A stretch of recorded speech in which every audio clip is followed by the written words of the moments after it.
O CNJ aprovou no último ato da ministra Rosa Weber como presidente do Conselho uma proposta que alterou a Resolução 106 de 2010 com o objetivo de promover a equidade de gênero nas promoções da magistratura.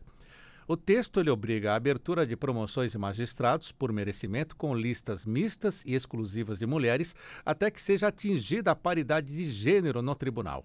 A relatora foi a conselheira Salise Sanchotene. Na sessão que aprovou a proposta, foi retirada dela, da proposta inicial, a questão da antiguidade, deixando apenas a de merecimento. E de acordo com o relatório, pesquisa em números 2023, o percentual de magistradas em todo o Poder Judiciário é de 38%, em contraposição a 62% de homens magistrados. Com esses números, já provoco as minhas convidadas. Precisamos ter uma paridade, uma igualdade de gênero na justiça? Por isso, convidamos a professora e doutora de Direito Constitucional, Cristine Petter, para estar conosco. Professora, bem-vinda, bom dia. Que alegria, Sérgio, estar aqui, ainda mais para discutir esse tema que é me tão caro e estar com vocês, com a professora Carolina, com você, Sérgio, uma grande alegria.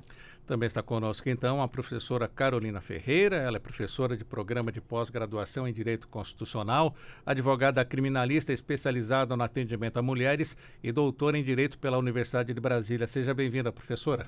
Muito obrigada, Sérgio. Bom dia a todas, todos. Bom dia, professora Cristine. Para mim é um prazer enorme estar aqui com vocês. Professora Cristine, precisamos, então, ter esse debate sobre a inclusão, a equidade, a igualdade, a paridade de gênero na justiça? Precisamos não, isso já está muito atrasado aqui no nosso país, né? Na verdade, quando os poderes da República, quando o próprio Estado não se faz essa pergunta, né? Cadê as mulheres? Ou como as mulheres estão posicionadas dentro das estruturas hierárquicas do Estado, nós não temos efetivamente uma democracia plena. A democracia plena, para se perfazer, né, com representatividade, com um olhar atento a maiorias e minorias dentro do Estado, a democracia que se faz realmente uma democracia útil para as necessidades sociais de todos e todas indistintamente, é aquela que efetivamente reproduz nos seus quadros hierárquicos da estrutura burocrática do Estado a paridade de gênero, porque sem mulher, obviamente, a democracia fica pela metade. Professora Carolina Ferreira, o que podemos trazer para esse debate, essa necessidade da paridade?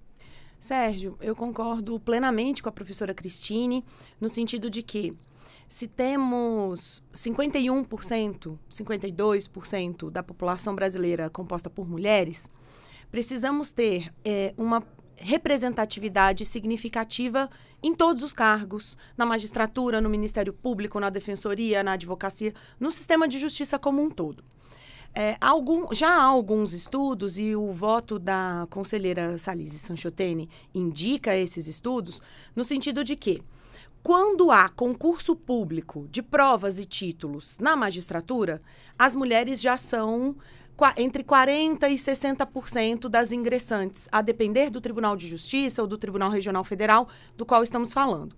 Então, quando nós temos igualdade de condições no acesso por meio do concurso público, as mulheres conseguem esse espaço. Talvez o grande ponto que a gente tenha que discutir hoje em relação à resolução do Conselho Nacional de Justiça seja o ingresso, o acesso das mulheres à segunda instância. Porque o critério de acesso é por antiguidade e por merecimento, e não necessariamente por um concurso de provas e títulos. É um concurso diferente, são acessos diferentes.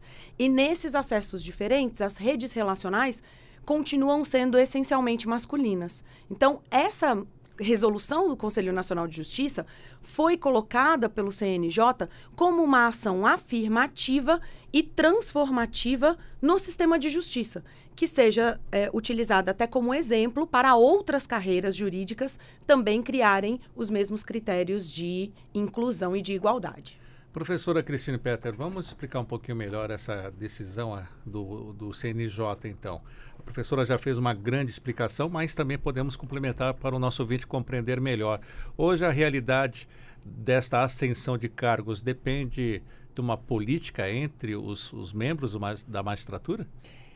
se falarmos em política institucional, para deixar a nossa ouvinte e a nossa ouvinte bem esclarecidos disso, sim, né, existe uma política institucional. As pessoas que vão ascender, né, de uma primeira instância do Poder Judiciário para os tribunais, elas precisam estar nas mentes e corações daqueles que vão votar, né, existe uma votação dentro de cada tribunal para promover, por merecimento, algumas pessoas, né, homens e mulheres, a ocupar as cadeiras do segundo grau, que obviamente são muito, em menor quantidade, são muito menos cadeiras do que acontece, né, com o ingresso geral na primeira instância. Então, existe sim uma política interna judiciária em que as pessoas, né, elas têm critérios objetivos para isso, elas fazem cursos, elas participam de congressos, elas estão à disposição muitas vezes como magistrados e magistradas convocadas nesses tribunais para serem conhecidas, mas isso tudo depende de um movimento interno para que essa promoção, especialmente a promoção por merecimento, aconteça.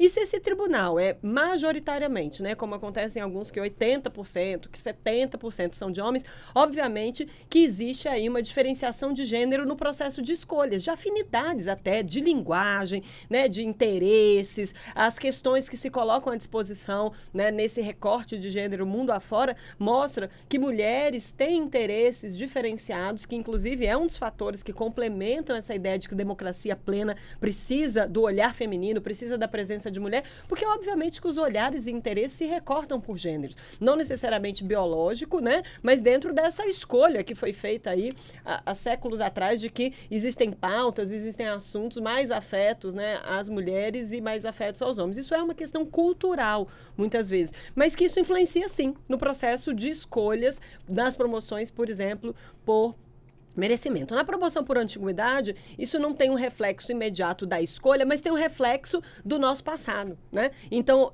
também nas listas por antiguidade, e não foi aprovada, né, esse critério das listas mistas e exclusivas femininas para a antiguidade, mas a gente também vai notar essa diferença, porque os homens até a década de 70, até a década de 80, eram os únicos que entravam na magistratura. Era a exceção da exceção da exceção. Você pode contar nos dedos as juízas mulheres ingressantes, as membras do Ministério Público ingressantes. Por quê? Porque mulher não era para trabalhar fora, né? Se você pensar que até a década de 60, para trabalhar fora, ela precisava da autorização do marido, que nas décadas de 70 e 80 não eram bem vistas porque estavam abandonando seus lares, então elas pegavam geralmente aqueles empregos que conseguiam conciliar as tarefas de cuidado doméstico, né, com as crianças, com a própria estrutura da família e com os próprios maridos, né? As mulheres até a década de 80 e 90 eram cuidadoras de seus maridos, eram curadoras das carreiras dos seus maridos, né? Existe uma frase que eu gosto sempre de lembrar, porque está no imaginário de todos e todas nós, que é: por trás de um grande homem sempre há uma grande mulher. Isso é uma verdade cultural. Então, essas mulheres, obviamente, que na lista de antiguidade, elas não vão estar presentes, né? Mas, por enquanto, né, estamos satisfeitos com o resultado da decisão do CNJ, da resolução, do empenho da conselheira Salise, né, com o apoio muito forte da ministra Rosa Weber como presidente, e as listas por merecimento vão mostrar, né, que essas reservas de listas exclusivamente femininas vão fazer um bem danado aos tribunais de segunda instância. Então, acho que isso vai movimentar outras reflexões e outras políticas públicas nesse sentido. Nesse sentido também, vamos ouvir agora, Luiz Alves, uma sonora que temos aqui do ministro Barroso ontem, durante a posse dele na presidência, e justamente ele fala sobre essa questão da paridade de gênero. Podemos ouvir? E a Justiça do Brasil é também uma das mais produtivas do planeta, julgando cerca de 30 milhões de processos por ano. Somos cerca de 18 mil juízes, sendo a magistratura provavelmente a instituição de maior capilaridade de todo o país. Juízes bem preparados, íntegros e vocacionados são uma bênção para a democracia, para a justiça e para a cidadania. Comprometo-me a contribuir para que sejam selecionados com rigor, sejam ouvidos e sejam valorizados. Ainda assim, há 2 pontos em que temos de melhorar. O primeiro, aumentar a participação de mulheres nos tribunais com critérios de promoção que levem em conta a paridade de gênero.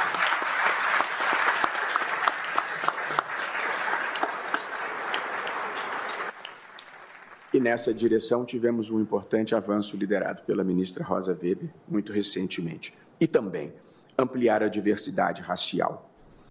Pois é, também gênero e raça, a importância também de termos essas participantes, representantes das raças, né, professora Cristina? Professora Carolina. Sim, Sérgio. Em todos os estudos acadêmicos sobre gênero, há muita discussão sobre a interseccionalidade. Então, gênero e raça estão sempre associados, estão sempre imbricados. Então, como a professora Cristine mencionou, quando nós olhamos para os dados da magistratura, nós percebemos uma discrepância entre homens e mulheres. Quando adicionamos raça a esses números, a discrepância é muito maior. Então, temos um número muito reduzido de juízas negras em primeira instância, em segunda instância e nos tribunais superiores. Então, é mais do que necessário que nós comecemos possamos trazer questões sobre a inclusão, sobretudo de mulheres negras, nos tribunais superiores, nos tribunais de justiça. Eu deixo aqui uma dica de leitura de um livro da Raíza Feitosa Gomes, que se chama Cadê a Juíza? Ela faz uma pesquisa com juízas de primeira instância no Tribunal de Justiça do Piauí, em que as juízas estão sentadas na sua mesa, nos gabinetes. Chega uma pessoa que às vezes é advogada, promotora de justiça, olha para a mulher negra sentada à mesa, no gabinete, e pergunta: cadê a juíza? Então, nós precisamos também falar sobre essa necessidade de representatividade para superar, para tentarmos reduzir o racismo institucional presente na nossa sociedade, né? O racismo estrutural, o racismo que nos persegue. E me parece que precisamos dessas iniciativas. Se nós adicionarmos as iniciativas recentes do CNJ de inclusão de uma política de cotas de ingresso a pessoas negras na magistratura, mais essa recente resolução, talvez daqui a um tempo, Sérgio, a gente possa ter frutos dessas duas políticas associadas com uma inclusão maior de juízas negras no nosso Poder Judiciário. Professora Cristine Petter, questão da paridade de gênero e raça.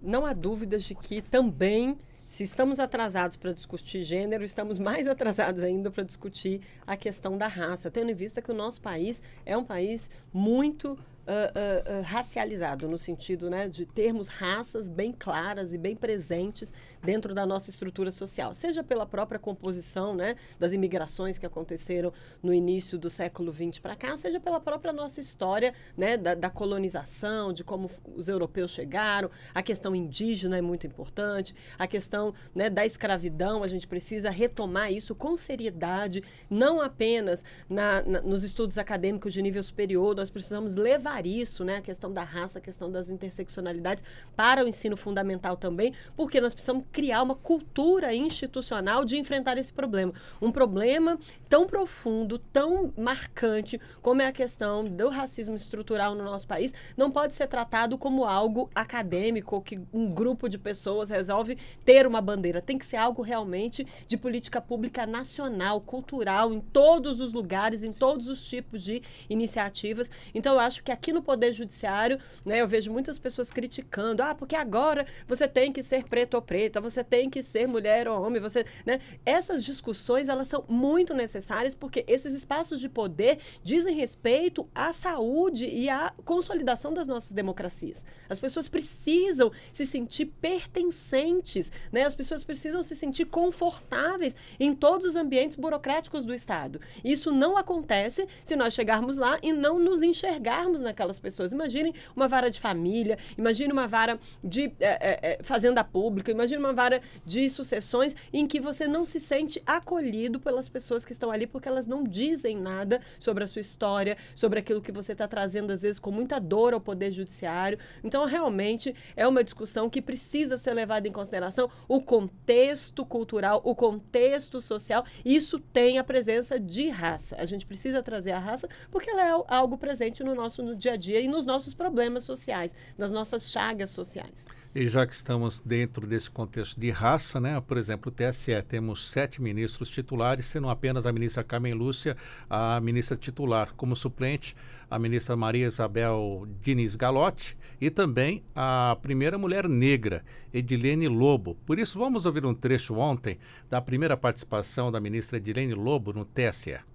Ao ocupar essa cadeira hoje pela primeira vez como ministra substituta, é um orgulho e também uma responsabilidade. E neste momento, perpassando a minha vida profissional como advogada e como professora, lembrando da minha paixão pelo direito e minha fidelidade à democracia, eu quero dizer que esse lugar onde estou não é só meu, não é só de uma pessoa.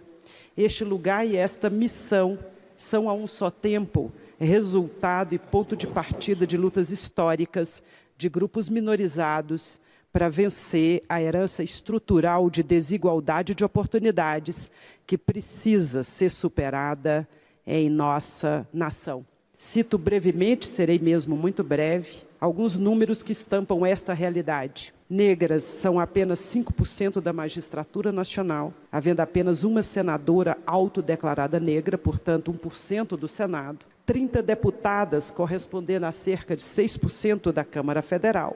Mulheres negras ainda ocupam 3% dos cargos de liderança no mundo corporativo, mas são 65% das empregadas domésticas. O Brasil tem todas as condições de dar um passo à frente para mudar essa realidade de subrepresentação feminina e da população negra nos cargos eletivos, também do Executivo, do Judiciário e, claro, naturalmente, do Poder Judiciário.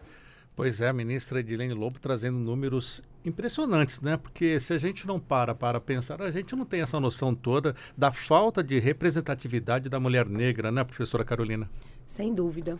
Quando olhamos para o sistema de justiça como um todo, percebemos essa ausência da representatividade da população negra e, sobretudo, de mulheres negras.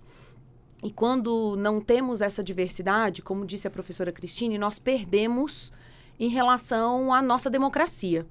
A nossa democracia, ela é diversa. A nossa Constituição estabelece essa diversidade e a busca pela igualdade. Então, quando falamos da necessidade de ações afirmativas e ações transformativas para a redução dessas desigualdades, estamos falando justamente da população negra, da população de mulheres negras que estão na base da nossa sociedade. Então, se a ministra Edilene trouxesse outros dados, a gente perceberia a quantidade de mulheres negras sobre-representadas na população carcerária, a quantidade de mulheres negras sobre-representadas no trabalho doméstico. Então, a gente precisa de ações afirmativas e transformativas para superar esse déficit, para que mulheres negras sejam sobre-representadas nos estratos mais altos de poder, nos cargos mais altos, nos cargos democraticamente eleitos, na iniciativa privada, nos cargos de gestão. Me parece que essa é uma luta de vários setores e com diversas possibilidades. Então, eu e a professora Cristine somos professoras, então essa luta começa no acesso à educação, até o ensino médio, até a educação superior, na necessidade de provocação da população brasileira como um todo sobre a necessidade de inclusão da população negra em todos os espaços. E aí sim a gente vai tentando reduzir esse déficit democrático. Se é algo que está cada vez mais nos nossos debates nesses 35 anos de Constituição, que completaremos nessa semana, né, semana que vem, é justamente essa discussão sobre interseccionalidade, sobre como raça e gênero informam a nossa sociedade e como precisam ser objetos de disputa. Por favor. Acho muito interessante quando os meus colegas, né, em geral homens brancos, né, de castas privilegiadas da sociedade, ficam olhando para essas discussões como se fosse algo, uma moda ou algo passageiro e fazendo, inclusive, brincadeiras jocosas em relação a todas essas condições sociais que apareceram e estão muito fortes na sociedade, porque ganharam esse apoio da própria base social. A base social quer discutir raça e gênero no Poder Judiciário. contrário. A base social quer discutir raça e gênero nas empresas privadas, nos centros de diretoria, porque já há essa pretensão, principalmente de meninas jovens, meninas negras, né, que estão na adolescência, que estão na primeira juventude. A elas foi dito que essa pretensão era legítima e elas estão querendo ocupar esses espaços. Então eu vejo a minha geração com 50 anos um pouco atordoada e um pouco assustada. Porque agora todos os cargos vão ter que ter isso. Essas listas, que absurdo que estão fazendo isso. Né? Então, assim, a minha geração está muito reticente e refratária. Preciso dizer isso. Né? A minha geração, que são mulheres e homens perto de 50 anos, fica assim, será que é necessário realmente que assim seja? Isso não naturalmente chegaria? Não chegaria. Há estudos acadêmicos que dizem que isso não tem uma onda social fácil para falar para essas meninas que hoje têm 20 e poucos anos, que daqui a 15 anos, daqui a 20 anos, elas estarão nesse espaço de poder. Se nós não fizermos nada, certamente elas não estarão. Então, isso é muito importante que seja dito, que não é uma discussão pela moda, porque o ministro Barroso é amigo da causa e agora é presidente do Supremo, ou porque o presidente Lula, ao subir a rampa, né, levou todo mundo. Isso é algo que tem que ser pensado pela sociedade como algo muito sério, né? E, obviamente, que homens brancos, ricos, intelectualizados, né, das altas cúpulas, vamos dizer assim, naturais de poder, vão ter que levantar das cadeiras para que as mulheres, né, se sentem. Então, eu acho que é muito importante dizer isso para os nossos ouvintes. Sérgio. Eu acho, completando aqui o que a professora Cristine estava dizendo, eu me lembrei de uma informação que foi colocada no processo da resolução do CNJ pelo Tribunal de Justiça de São Paulo. O Tribunal de Justiça de São Paulo ofereceu uma nota técnica dizendo que, em 1981, foram admitidas as 3 primeiras mulheres na magistratura. 3. E a argumentação do tribunal era de que, com o passar do tempo, as mulheres naturalmente entrariam no Tribunal de Justiça. Os dados que a ministra Edilene traz na sua fala demonstram que não é o passar do tempo que faz com que nós consigamos a inclusão de mulheres negras, de homens negros na nossa sociedade. Não é uma questão de tempo. Todo tipo de política de inclusão pressupõe ações afirmativas e pressupõe mecanismos de provocação de toda a sociedade. Então, a sociedade brasileira tem provocado diferentes instâncias para mais igualdade. E isso é absolutamente legítimo sob o ponto de vista constitucional. É isso que se espera realmente, que toda a sociedade assuma os deveres e os princípios que a Constituição nos traz. Então, não me parece que seja questão de tempo, e sim um amadurecimento da nossa democracia no sentido de trazer mais pressões para mais diversidade. Inclusive, uma curiosidade aqui do Museu Sepúlveda pertence do STF, né? Temos ali um espaço da Associação dos Magistrados Brasileiros e ali você encontra a exposição, a foto da doutora Auri Moura Costa. Ela foi a primeira juíza do Brasil, nomeada em 1939, lá no Ceará, e consta nos anais do TJ do Ceará que ela só foi nomeada depois de ter sido confundida com o nome Auri por um nome de homem. É muito interessante, eu conheço essa história e realmente a gente pensa, né, que realmente é uma questão de preparação. As mulheres, inclusive, mulheres e meninas, nas suas formações, elas são indicadas, você tem que estudar, você tem que ser independente, né? A minha geração, que é uma geração que foi criança na década de 80 e que na década de 90, né, já chegava à sua primeira juventude com essa ideia, né, de que nós podemos tudo, nós podemos ocupar qualquer lugar, ela, na verdade, está, de um lado, exausta, né? Porque realmente lutou muito para ser a mulher perfeita em todos os campos da vida, para ser a pessoa que não estava incluída, mas que estava nas suas mãos, né? No seu esforço, no seu mérito, no seu estudo, na sua inteligência, a chave para esse acesso. E quando ela chega efetivamente no momento da escolha política, e ela fez o concurso, né? Ela assumiu os cargos por mérito em todos os... Mas quando chega neste espaço de poder, em que é preciso a escolha de um homem, a escolha de um homem que a estranha. Estranha o seu jeito de vestir, estranha o seu jeito de pensar, estranha a sua voz, estranha os seus maneirismos, né? Aquilo que gosta de fazer.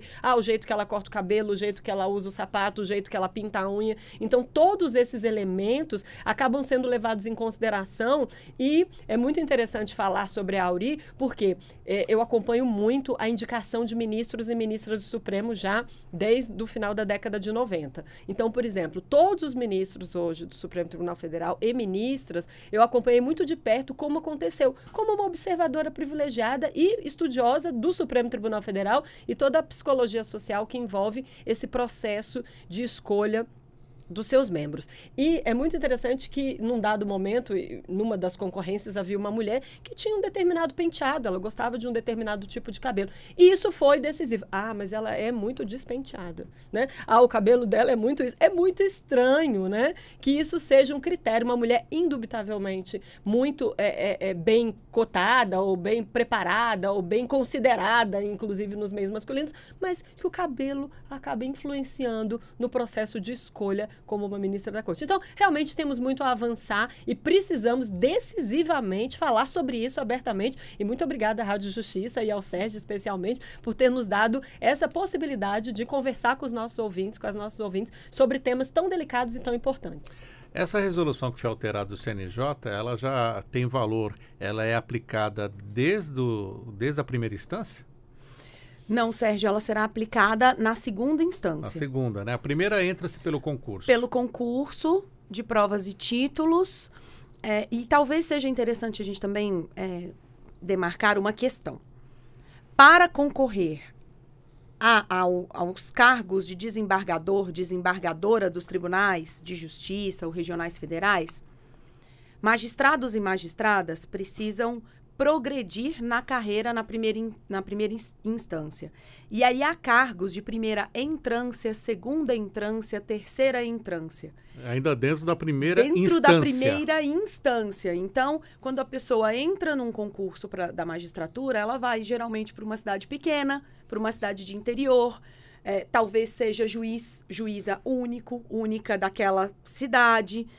E, a partir de concursos internos de remoção, ela sai da primeira entrância para a segunda entrância, da segunda entrância, que aí já são cidades maiores, entre 100 e 500 mil habitantes. Depois ela passa para cidades acima de 500 mil habitantes ou capitais.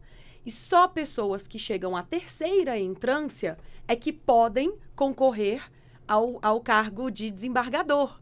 Então, nós também temos, talvez a resolução do CNJ traga provocações para os tribunais de justiça para a discussão desse processo de progressão, de evolução na primeira instância. Porque há muitas mulheres, e o voto da conselheira Salise Sanchotene mostra isso, há muitas mulheres que, por questões relacionadas ao trabalho reprodutivo, ao trabalho doméstico, não progridem, elas não se habilitam no concurso da primeira entrância para a segunda ou da segunda para a terceira, porque os maridos não vão acompanhá-las, porque têm filhos pequenos em escolas e não querem promover essas mudanças. Então, há questões associadas aos estereótipos de gênero, aos papéis de gênero, também na inclusão da primeira instância. Então, talvez, nesse momento, a resolução se aplica aos cargos de segunda instância.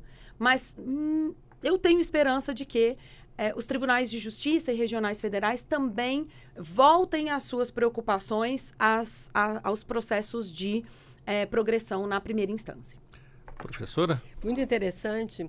Eu fico sempre pensando que nós só estamos nesse debate agora, né, que é um debate realmente que já está posto na realidade social, que já está posto nas instituições, porque, em alguma medida, nós já conseguimos chegar por mérito aos 40%, como mínimo, na questão da meritocracia. É muito importante dizer que, mas as mulheres já estão presentes. Veja só, nós temos a ministra Rosa, tínhamos, né? A ministra Rosa e a ministra Carmen. Veja só, o tribunal tal tem não sei quantas mulheres, o Tribunal de Justiça do Estado X já tem 50% de mulheres. Tem alguns números aqui, se você quiser. Eu quero, Sérgio. Tribunal de Justiça do Estado do Rio de Janeiro, 48% de mulheres. Rio Grande do Sul, 47%. E o Tribunal de Justiça da Bahia, com 44%. São os maiores números dos estaduais. Já na Justiça do Trabalho, rapidamente, claro. Bahia, 60% no TRT5. São Paulo, 58%. E Pernambuco, 55%, mas são exceções. Pois é, então nós temos 27 estados e você citou alguns exemplos. Esses certamente virão,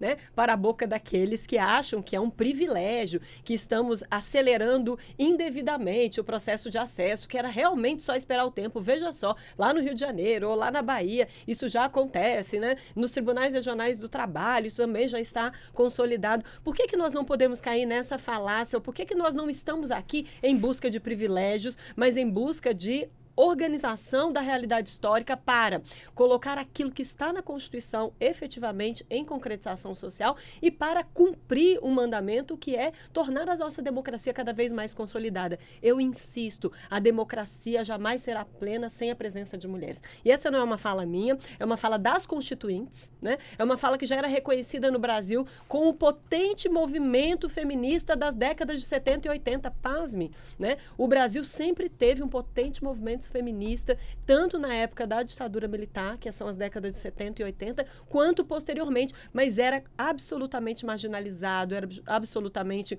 colocado num lugar cultural, né, de perigo, de tomem cuidado com essas mulheres, elas são subversivas, elas são perigosas. Eu fui uma pessoa formada, né, na Universidade de Brasília, passei 20 anos por lá e não estudei feminismo no banco das universidades. Imagina, uma pessoa que está numa universidade top, de ponta, né, dentro da estrutura de poder de Brasília e que não estuda o feminismo, né? Então, realmente, isso é preocupante.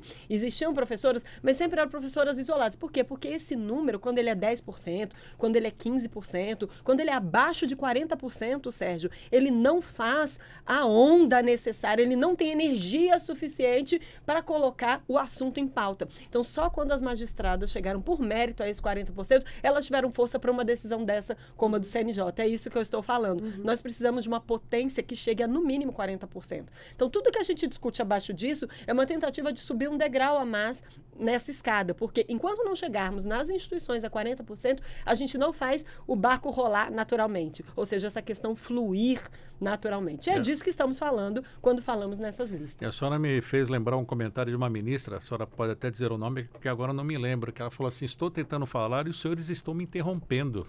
Não, algo assim, né? Que a mulher, a ministra tentando falar e ela era interrompida várias vezes. A né? ministra Carmen, Lúcia, a ministra Carmen mencionou isso e mencionou um estudo feito na Suprema Corte Norte-Americana com a ministra Sotomayor, em que ela era sucessivamente interrompida pelos seus colegas.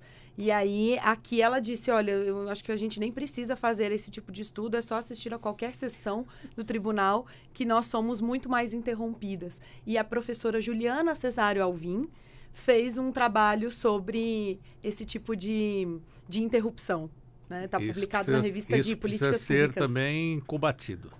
Sem dúvida. Na verdade, quando a mulher chega ao poder, ela chega, geralmente, né, eu acho que isso vai mudar a partir de agora, que nós tivemos a ministra Rosa nesse papel tão marcante, né, no momento de uma crise institucional tão severa e que ela realmente mudou o estereótipo de que a mulher, porque ela tem uma fala mais gentil e mais doce, ou porque a mulher, porque ela é mais cuidadosa e carinhosa na linguagem institucional comum com seus colegas, ela é frágil, ela não vai ter força para enfrentar as grandes crises, ou ela não tem os requisitos, habilidades e competências necessários para enfrentar o mundo da política, que é duro mesmo, que é cruel mesmo, né? Então, eu acho que a ministra Rosa, ela realmente quebrou este paradigma, né? Sempre foi uma mulher discreta no seu cargo, sempre foi uma mulher que cumpriu a sua essência feminina na sua mais alta complexidade, sendo forte, sendo inteligente, sendo generosa, em todos os momentos que ela achou que essas habilidades eram necessárias. E ela realmente vivenciou uma das piores crises institucionais que o Brasil já teve em termos de poder judiciário, né? O Dia da Infâmia não é um ponto em que nós podemos relegar, né, esse processo a mais uma crise. Não foi mais uma crise, foi a crise, né? Então, dentro desse processo, a gente precisa realmente repensar os nossos padrões de cargos de poder e de exercício de poder. Por quê? As mulheres, porque elas falam baixo, ou porque elas não querem gritar, ou porque elas não ficam inflamadas, não quer dizer que elas não estejam indignadas, ou que elas não estejam prontas para dar um voto, né, que vai desagradar, ou que esteja à disposição composição da República e da democracia na sua versão mais hard, mais radical. Então, essa é a mensagem que essa questão da interrupção passa. Nós temos o que falar e queremos falar, mas muitas vezes, né, pela nossa voz e pela nossa decisão de ser gentil, eu também acho isso importante. Eu decido ser gentil todos os dias, né? Talvez a minha natureza, talvez a minha intuição leve a outro caminho, mas eu decido ser assim, porque eu acho que assim a sociedade vive melhor, com pessoas gentis, com pessoas, né, de aparato, né, de convivência social diferenciado dessa crueldade e dessa forma rude, muitas vezes, que nós vemos na política por aí. Professora Carolina, algo a complementar? Me parece que nós estamos num momento, eu fiquei aqui ouvindo a professora Cristine e me lembrando, né? Os estudos feministas, realmente, como a professora Cristine disse, começam a se consolidar como um campo de estudo nos anos 70 e nos anos 80.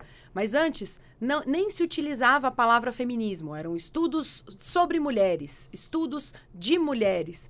E aí o uso da palavra feminismo vem se consolidando e chega à Assembleia Nacional Constituinte com a Carta das Mulheres Brasileiras.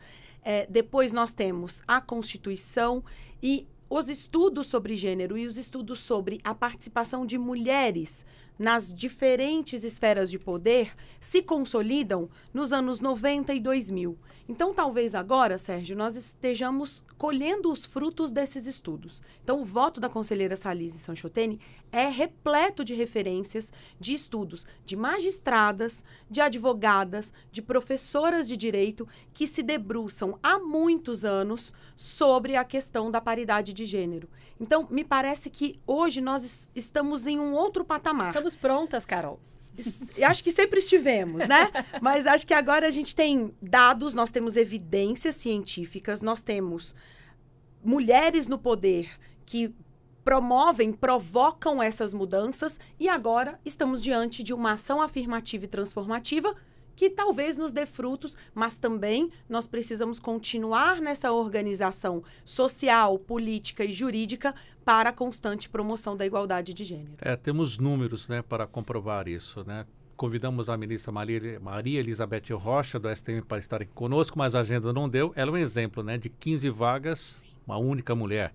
O STJ, 33 vagas, né? E 7 ministras. TST, 27 vagas, 7 ministras. Já falamos aqui do TSE, 7 ministros titulares, temos uma ministra. E o STF agora, temos uma ministra só. Por falar em STF, qual o caminho que o STF deve ter sobre o sucessor ou a sucessora da ministra Rosa Weber? Eu tenho uma opinião muito particular, já, né, confidenciei aqui aos nossos ouvintes do Brasil todo, que acompanham, né, há muito tempo, inclusive principalmente por interesse acadêmico, a nomeação de ministras e ministros do Supremo Tribunal Federal. E no final da década de 90, acompanhei muito, muito de perto ali, como uma primeira curiosidade histórica, a nomeação da ministra Ellen Grace, né? Foi uma nomeação ainda nos padrões que acontecia, né, na década de 90, que tinha, obviamente, uma relação social, institucional, com uma das pessoas que era o ministro da Justiça e que tinha esse assento, né, na indicação de nomes ao presidente da República para essa escolha, mas tinha uma presença que ficou muito discreta e muito, de alguma forma, sombreada ali, porque não era papel dela influenciar nessa escolha, mas que essa minha observação, né, que eu nem chamava de estudo à época, agora com o passar do tempo eu já vejo esses dados aí como algo que eu posso colocar no papel de uma forma etnográfica, em primeira pessoa, mas a presença da primeira-dama, Ruth Cardoso, né? Então, ela foi decisiva para a nomeação da ministra Ellen ao Supremo Tribunal Federal no ano 2000. Existia, sim, uma pressão social, né, para que o presidente Fernando Henrique nomeasse uma mulher, mas ele, obviamente, tinha 3 ou 4 nomes de homens, né, dentro daquele ciclo normal, como agora nós estamos vivendo, né? São 3 homens que estão disputando essa vaga da ministra Rosa. Mas houve, naquele momento, uma presença muito marcante da primeira-dama dizendo: é hora de colocar uma mulher. Já é passado o tempo de termos uma mulher. E eu quero dizer que a doutora Ruth, ela era uma pessoa muito presente já na Constituinte pelo Conselho dos Direitos da Mulher, né? Conselho Nacional dos Direitos da Mulher, que é um órgão que existe. E eu estou bem atrás dele, né? Atrás dele no sentido acadêmico. Estou querendo pesquisar o que é. Esse conselho foi uma negociação com o fim da ditadura, né? E com o presidente Tancredo Neves, e que foi uma promessa que Tancredo Neves fez às mulheres, às feministas da década de 70 e 80, que ajudaram no processo de erosão da ditadura, e ele prometeu que faria esse conselho. É um conselho muito potente, existe até hoje, está vinculado ao Ministério das Mulheres, né? Que tem um orçamento já que vem do Ministério dos Direitos Humanos. Ainda estamos nessa conformação institucional, porque sem orçamento, obviamente, não há como essa política pública que o Conselho propõe e que foi relevantíssimo para a formação de mulheres, porque em grupo tudo é mais fácil. O feminismo existe no coletivo, né? O feminismo existe quando as mulheres se reúnem e como uma aldeia, se ajudam, porque nós não podemos estar em todos os lugares ao mesmo tempo. Realmente temos muitas missões institucionais e sociais para isso. Então, a presença de uma primeira-dama forte, eu acho que pode ser um caminho, né, para essa escolha. Será que a primeira-dama tem esse papel agora, né, no atual momento, com esses 3 concorrentes mais fortes? Hein, professora Carolina? Acho difícil, Sérgio. Eu acho que nós estamos vivendo um momento em que estamos discutindo quais são os melhores critérios de escolha de um novo ministro, de uma nova ministra no Supremo. Nossa Constituição diz que essa escolha é uma escolha de inteira responsabilidade do presidente da República. Poderíamos mudar isso? Por meio da Constituição, precisaríamos de uma proposta de emenda à Constituição, né? Mas me parece que a gente pode também trabalhar com o sentido político dessa indicação. E é isso que os movimentos sociais estão fazendo agora, sobretudo no sentido de uma pressão maior para a indicação de uma ministra negra no Supremo Tribunal Federal. Ministra Rosa Weber também já verbalizou essa necessidade. O ministro Luiz Roberto Barroso, em uma oportunidade anterior, também já mencionou que estamos chegando ao momento de ter a indicação de uma ministra, de uma pessoa, uma mulher negra, como ministra do Supremo. No último ministro 8 Fachin, de março, né? No dia 8 de março. Em plenário, ele fez uma manifestação expressa sobre mencionou isso. Então, me parece que nós temos cada vez mais uma pressão para determinar um sentido de representatividade ao Supremo. E aqui eu não digo representatividade no sentido eleitoral, mas sim no sentido social. No sentido, eu gosto muito de uma expressão do Emicida, que é trazer uma pessoa para uma determinada posição como um sentido de possibilidade. Então, precisamos dar a meninas negras, a adolescentes negras, a possibilidade de sonhar em ser ministras do Supremo Tribunal Federal. Infelizmente, nosso tempo já está esgotado. Agradeço à doutora Cristine Petter, ela que é professora, doutora em Direito Constitucional, por estar conosco aqui. Rapidamente, suas considerações finais, professora. Sérgio, discutir o tema da paridade, discutir o tema da igualdade de gênero tem sido uma das felicidades da minha vida acadêmica. Então, estar aqui na Rádio Justiça, ao seu lado, ao lado da minha querida amiga e professora Carolina Ferreira, é sempre uma grande alegria. Então, muito obrigada a todos e todas que estiveram conosco aqui nesse debate, e sigamos juntas, né? Sigamos nessa trilha, porque ela é de muitas flores pelo meio do caminho. Professora Carolina Ferreira, obrigado por estar conosco. Já fica o convite para as próximas ocasiões. Muito obrigada, Sérgio. Para mim foi um prazer enorme estar com você, com a professora Cristine, com nossos ouvintes e nossas ouvintes. A discussão sobre igualdade de gênero é uma luta constante. Acho que precisamos cada vez mais abrir os espaços de poder, os espaços da mídia, os espaços públicos para essa discussão. Então, conte sempre comigo para isso. Muito obrigado. 11 horas em ponto, Revista Justiça de hoje fica por aqui. Voltamos na segunda-feira, porque quem está chegando é o Felipe Seabra e o Capital do Rock. Um excelente dia para você, e essa entrevista vai ficar disponível também no YouTube. Um grande abraço e até segunda.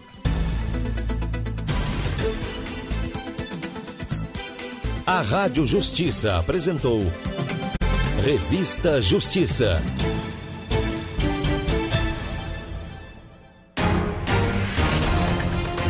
ZYS 898, Rádio Justiça, Brasília.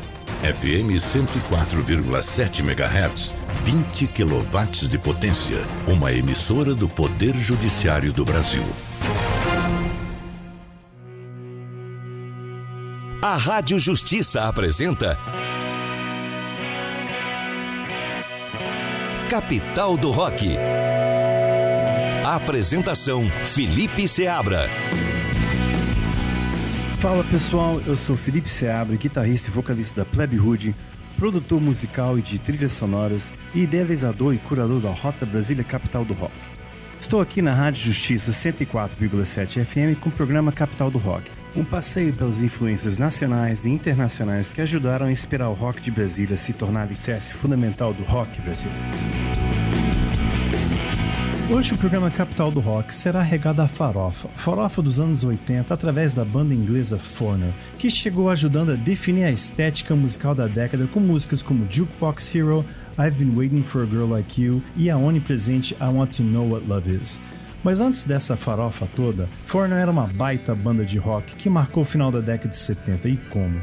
Cria do produtor Mick Jones, para não ser confundido com Mick Jones do The Clash, produtor de mão cheia que convidou Lou Gramm para cantar, Foreigner, a partir do seu disco de estreia de 1977, saiu para uma carreira brilhante, vendendo mais de 100 milhões de cópias mundialmente. Abrirei o programa de hoje com uma dessas maiores farofas da década de 80, mas aí é só. Porém, o resto, tocarei em uma banda que influenciou muita